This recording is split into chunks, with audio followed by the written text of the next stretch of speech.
Hola, soy Jern y ese es mi canal de YouTube y hoy me gustaría compartir con ustedes Papiamento 27.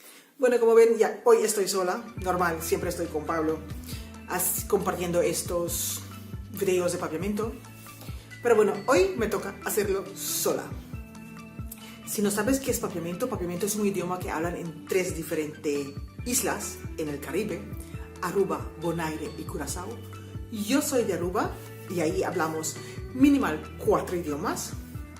Y papiamento es una mezcla de 7 diferentes otros idiomas.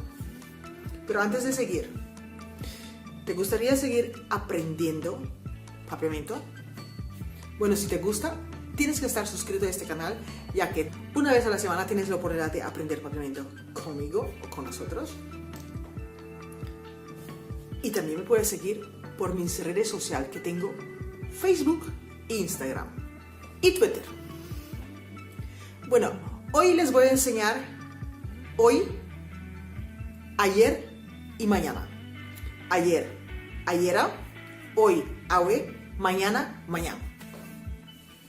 Así que aprende. Coge tus notas, coge tus cuadernos, escribe, que vamos a aprender ayer, hoy y mañana. Ayer me sentía un poco mal. Ayer me sentía un poco mal. En papiamento es ayera mi tawata sinti malo. Ayera mi tawata sinti malo. Hoy tengo muchas ganas de hacer muchas cosas. Hoy tengo muchas ganas de hacer muchas cosas. Awe mitin hopi gana dihasi hopikos. Awe mitin hopi gana dihasi hopikos. Mañana me iré de paseo. Mañana me iré de paseo. En papiamento es mañana mitabay kairo. Mañana mitabay kairo. Bueno, espero que con este video has aprendido mucho más de mi idioma. Ayer, hoy y mañana. Ayera, awe y mañana. Y espérame la otra semana.